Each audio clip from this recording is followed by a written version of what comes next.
Hey guys, I am sitting here doing my weekly reflection again on another one of my journals.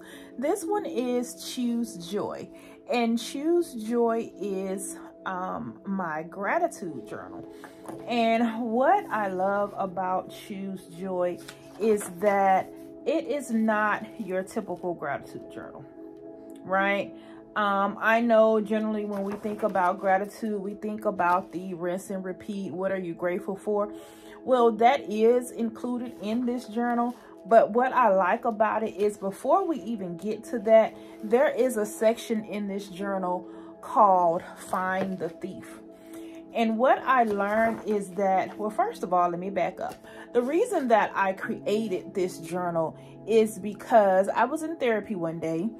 And my therapist, she and I were talking about some of the things that I had accomplished. And at the time I was really going through, a Lodi bar state. I was in a, slight depression at the time. And as we began to talk, she kind of asked me, she was like, when was the last time you really sat down and reflected over all of your accomplishments and be grateful for that? Because she pointed out that I was really being hard on myself, considering that everything that I had accomplished, I was hard on myself for the few things that I didn't. And so at her suggestion, she was like, you need to journal about gratitude. You need to do some gratitude journaling. So as we finished the session and I began to pray and to ask the Lord about what was going on in my life and why I was allowing so many things to really steal my joy, I really began to pinpoint those things that steal your joy, that was stealing my joy at the time. And so the first section of this journal is called Find the Thief. And this is a section that is pre-work so that you can really discover what is hindering your joy. And in this, I have about 3 different exercises that you can work through to help identify what's stealing your joy. The first one is the negative self-talk, because I found that as much as I was going through and as much as I still continue to accomplish, I still would say things negative or regurgitate the negative things that people were saying to me about my goals, you know, my business and things like that. And I was starting to believe those things because I was repeating them as well. So the first exercise have you to write down the things that you have been saying, you know, to talk back to the negativity, you know, what they said, you know, and then also what you said. Because sometimes we can be our own hindrance to our joy, right? So there's a section in here where you can just really list out some of the things that you've been speaking or that you've said, because sometimes we don't really realize that we're being negative. We think we are operating in reality, right? We're just speaking what's going on in reality, but no, life and death is in the power of the tongue. So we have to be mindful of those negative things that we are saying that's going against what we truly want, right? I found myself saying, as a single woman, there's pee in the dating pool. Well, Indiana, if you believe there's pee in the dating pool, how can you also believe that God is going to send you a husband, right? So I had to realize that even saying that, because it's something that's floating around on social media and popular, that I was speaking against what I was believing God for. So that's really what it's about, identifying what is being spoken against what you are believing God for. And then there are, of course, some reflection exercises as well. And then the second thief is lack of honesty, right? Sometimes what's blocking our joy is really about worrying about things that are beyond our control and being disappointed that some things that are not happening fast enough for us, right? I had to be honest that I was disappointed because the growth in my business or the journey out of singlehood wasn't really happening fast enough for me. And I was angry. I was disappointed about that. And it's okay. You can be disappointed. But you have to bring those things back into captivity and realize that they not only block your joy, but they steal your hope, right? Because you're always supposed to be hopeful in the promises of God.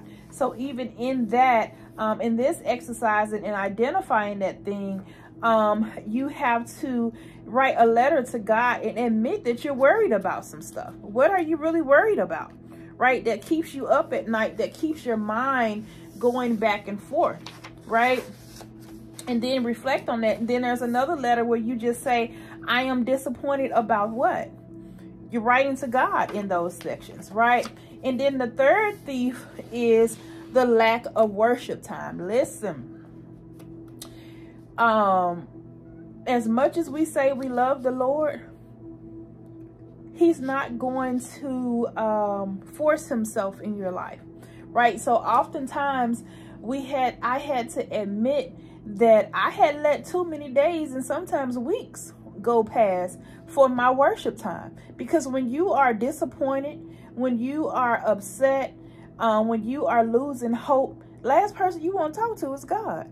Because in your eyes, he the reason, right? So I had to really seriously look at my worship time. What was I doing Monday through Saturday? And then even though I was going to church every Sunday, it wasn't really helping because I was taking in so much trash during the week, right? So I had to really begin to sit down and look at my time, look at what was distracting me, and really to help to prioritize God, right? Because there's a section in here where you can really look at analyze your time and implement 3 ways in which you can spend more time with God. And then you reflect upon that as well. And then when you finally get to, before you get into your gratitude journaling, there is a section where you can actually decide to choose joy. Regardless of what's going on, you can recognize that it's a choice. Make God a priority. Expect the blessings and promises of God. And then learn to live in the moment, right? And then your last exercise is to, dear God, today I am deciding to choose joy because, right? And then you get into your gratitude journal. Now, initially, when I wrote this, created this journal, I wanted it to be a 60-day journey, right? A 60-day gratitude journal. But what I'm learning is, as I am going through that, is that every day you don't really have nothing that you're grateful for. And I'm not saying nothing, because we are always grateful for waking up and being on this side of the grave. It's better to be seen instead of being viewed, right? We are grateful for that, you know, but every day is not really a good day where you can truly say that you counted all joy. Some days are tougher than others. So what I've learned is that as I've been going through this, what I've been able to do is commit to gratitude journaling at least once a week. So on Sunday, as part of my reflect and reacting, I sit down and I journal at the end of each week about what I am grateful for, right? And so what I love about this journal is before you say you are grateful for, there is a scripture from the book of Psalms, and then there is a daily affirmation that you can just say out loud over yourself and just really allow the Lord's presence to surround you as you begin to reflect on what you are grateful for.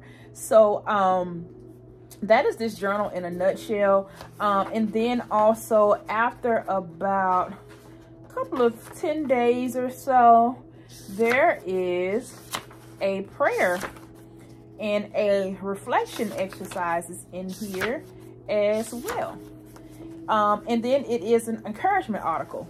In most of my journals, I do like to include some type of encouragement article to help you to increase your faith, restore your hope, just guide you on your journey, to encourage you to continue the journey as well. So this one is about let go of your timing, right? And then after that, you can do a prayer exercise. And I created an acronym for pray so that you can begin to write out your prayers. The P stands for praise, the R is repent, and then the A is ask, and then the Y is your part. So it's structured to where you will thank God for, then write out what you're thankful for, ask him to forgive me for, write out what you need forgiveness for, ask him to help you with something, write out what you need him to help you for, and then also, then you say, I will. What are you going to do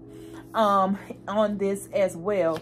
And then in Jesus' name, of course, amen. And then you reflect upon that as well. And then you continue your gratitude journal, right? This is really another one of my favorites. Number one, because it's full color. I love sunflowers. They always make me smile. They make me happy. So it is designed on the interior and exterior with beautiful sunflowers in the yellow and the green and the orange, because those are just happy colors. And they reminded me of my mom. Her favorite color was yellow.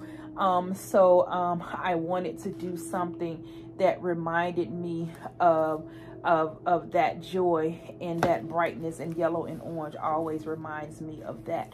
So this is another one that is on the website as well. So the link is in the comments. So make sure you go and you check this one out as well. Smooches.